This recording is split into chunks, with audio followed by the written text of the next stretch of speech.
मालिक को प्रणाम। सभी अभ्यासी भाई बहनों को नमस्कार। मालिक कहते हैं, सभ्यता के इतिहास ने, धर्म के इतिहास ने हमें ये सिखाया है, और यदि हम कभी भी इसे नहीं सीख पाते तो ये हमें आगे सिखाएगा। इस शिक्षा को स्वीकार करने की शर्त क्या है? मस्तिष्क का खुलापन। यदि हम पूरब ग्रह से ग्रसित हैं और कहते हैं तुम नहीं जानते, यह व्यापारी है, सहज मार्ग बेचता है, ये तो कहेगा ही, लेकिन मेरा ईश्वर कहता है। जैसे ही वह कहता है मेरा ईश्वर, मुझे ईश्वर की कराह सुनाई पड़ती है। ईश्वर कहेगा कि ये मेरा ईश्वर क्या है? क्या इस व्यक्ति में इतना साहस, इतना गर्व या इतना अपनापन है कि यह दावा कर सके कि मैं उसका हूँ? इस पाठ को हमें सीखना है कि अपनी बात को दृढ़ता से कहें।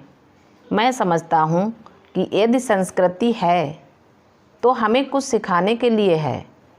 ये हमें सिखाती है कि हम स्वयं में परिवर्तन लाएं।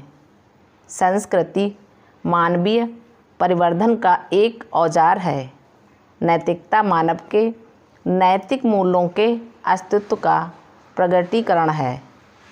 हम नैतिकता का अनुसरण करते हैं या नहीं, ये इस बात से प्रदर्शित होता है कि हम अपने रहन सहन, अपने व्यवहार या अपने परिवेश को किस ढंग से संतुलित करते हैं। नैतिक व्यक्ति को क्या करना और क्या नहीं करना चाहिए। नैतिक नियमों का एक कोष मात्र समझना, फिर ऐसी अपराध भावना से ग्रसित होना कि हमने कुछ ऐसा किया है जिसके बारे में ये कहा जाए कि ये हमें नहीं रखना चाहिए, मूर्खता है। नैतिकता इसीलिए है कि लोगों का रहन सहन देखकर हम कह पाएँ कि ये अनुकरणीय है, आदर्श है, पूर्णता आदर्श जिसका हमें अनुसरण करना है। लेकिन हम करते क्या हैं?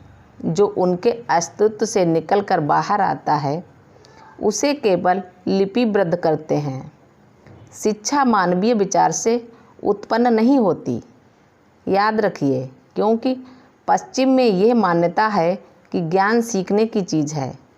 मैं ये कहना पसंद करूँगा कि ज्ञान प्रस्फुटित होता है, मूल रूप में हर चीज़ दी जाती है, परंतु केवल उत्पत्ति के समय, सृष्टि के समय, अस्तित्व के समय, बाद में ये हम तक आती है। लेकिन जो मेरे मालिक ने मुझे सिखाया उसे मैं कहाँ से पा सकता हूँ? इसे मैंने विद्यालय में नहीं सीखा। उन्होंने इसे कहाँ से सीखा? अपने मालिक के रहन सहन, उनकी शिक्षाओं का आत्मा की पवित्रता के साथ अनुकरण करके। उनके अनुकरण में पूर्ण समर्पण था, अपने लक्ष्य के प्रति पूर्ण तन्मयता थी। उनका प्यार ऐसा था जिसकी दृष्टि इधर उधर भटकने वाली नहीं थी। उन्होंने अपने मालिक को एक आदर्श, एक पूर्ण ईश्वर के रूप में देखा। इसलिए वे ऋतुवाणी में दृढ़ता और साहस के साथ ये लिख सके कि किस ईश्वर ने कभी इस तुच्छ व्यक्ति पर दया की। यदि किसी ने कभी की तो वे थे मेरे मालिक, केवल मेरे मालिक। और यदि मैंने कभी ईश्वर को देखा तो केवल अपने मालिक के कारण। फिर मुझे किसका कृतज्ञ होना चाहिए, ईश्वर का या अपने मालिक का? इसका कोई जवाब नहीं था। वह तो प्रश्न में निहित है। एक चीज़ मैंने अपने मालिक से सीखी, वे मूर्ख होते हैं जो किसी प्रश्न का उत्तर उस प्रश्न के बाहर खोजते हैं। आप में से अधिकांश जो उनके साथ रहे हैं जानते हैं कि वे सदैव कहा करते थे कि प्रश्न में ही उसका उत्तर निहित होता है। प्रश्न के अंदर देखो। परंतु नैतिकता शिक्षा और वस्तुओं को बाहर देखने की पद्धति में हमें उत्तर भी बाहर खोजने के लिए प्रेरित किया। व्यक्ति का जो आदर्श पूर्ण हो सकता है, दैवीय हो सकता है, वह जानकारी किसी खजाने से नहीं निकलती। ये उससे निकलता है जो मेरे लिए पूर्ण है, आदर्श है और जिसका हम अनुसरण करते हैं। इसके अलावा मैं किसी को नहीं जानता, नहीं जान सकता हूँ। यदि मैं कभी जान पाया तो केवल उसके द्वारा, इसलिए वही हमारा लक्ष्य है। अब हमारी खोज की दिशा बदल जाती है। हृदय में जहाँ हमने दिव्यता का एक ख्याल ले रखा है, उनकी उपस्थिति को, जिसे हम कभी पहचान नहीं पाए, जिसका हम कभी अनुभव नहीं कर पाए, वाणी जिसे हम कभी सुन नहीं पाए, वही हम ये सब कुछ स्थानांतरित कर देते हैं। ये वास्तविक स्थानांतरण है समस्त वस्तुओं का व्यक्ति के हृदय में स्थित मालिक के रूप में। अब हम अपनी आत्मा की आवाज़, जो अपने अंदर से हमें सुननी चाहिए थी, उनके रूप में सुन पाते हैं। हम उन्हें प्यार करने लगते हैं, जिन्हें हमें अपने अंदर उनका शाश्वत अस्तित्व समझते हुए प्यार करना चाहिए था। हम उन्हें ईश्वर समझकर चाहने लगते हैं, जिन्हें हम जानते थे कि वे सदैव हमारे हृदय में उपस्थित हैं, फिर भी पा नहीं सकते थे। इस प्रकार उस अंतिम सिद्धांत का, जो सदैव हमारे अंदर था, हमारे अंदर है और रहेगा, और इसे भौतिक रूप से अपनी समझ के साथ, भावनात्मक रूप से, प्रेम से, आध्यात्मिकता से हम पाने में सफल हो जाते हैं। वास्तव में मालिक हमारे विकास का एक उपकरण है, कुछ भी कल्पित नहीं है। मालिक क्या है? मालिक किसे होना चाहिए? मालिक क्यों? मालिक क्यों? इसलिए क्योंकि हमें उनकी ज़रूरत है। उनकी सहायता के बिना, ब्रह्म सहायता के बिना उनका संदेश हम कैसे सुन पाते?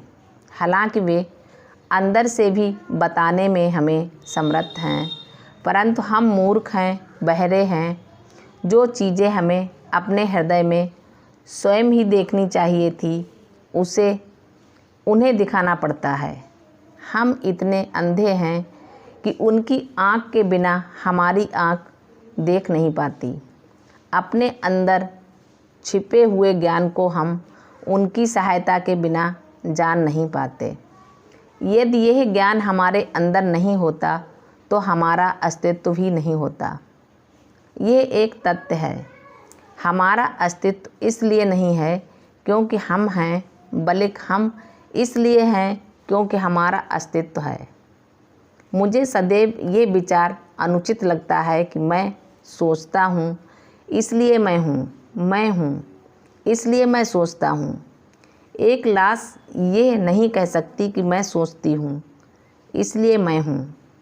ये सामान्य सा तर्क उन दिनों के पश्चिमी मस्तिष्क को परास्त करने के लिए पर्याप्त है। मैं आशा करता हूँ कि यह हमें परास्त नहीं करता।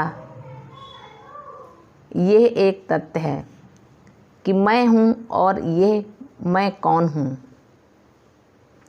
जब तक मैं उसे खोज नहीं लेता, वह मालिक है। अतः मालिक में ही हूँ, मैं ही मालिक हूँ। हम ये नहीं कह सकते, लेकिन मालिक मैं ही हूँ। इसलिए ध्यान की हमारी आध्यात्मिक पद्धति में बाबूजी ने कहा, यदि तुम्हें ध्यान करने में कठिनाई होती है तो सोचो कि तुम्हारी जगह मैं बैठा हूँ और ध्यान कर रहा हूँ। जब हम सोचते हैं कि वे कर रहे हैं तो सब कुछ संभव हो जाता है। मालिक को प्रणाम। सभी अभ्यासी भाई बहनों को नमस्कार। धन्यवाद।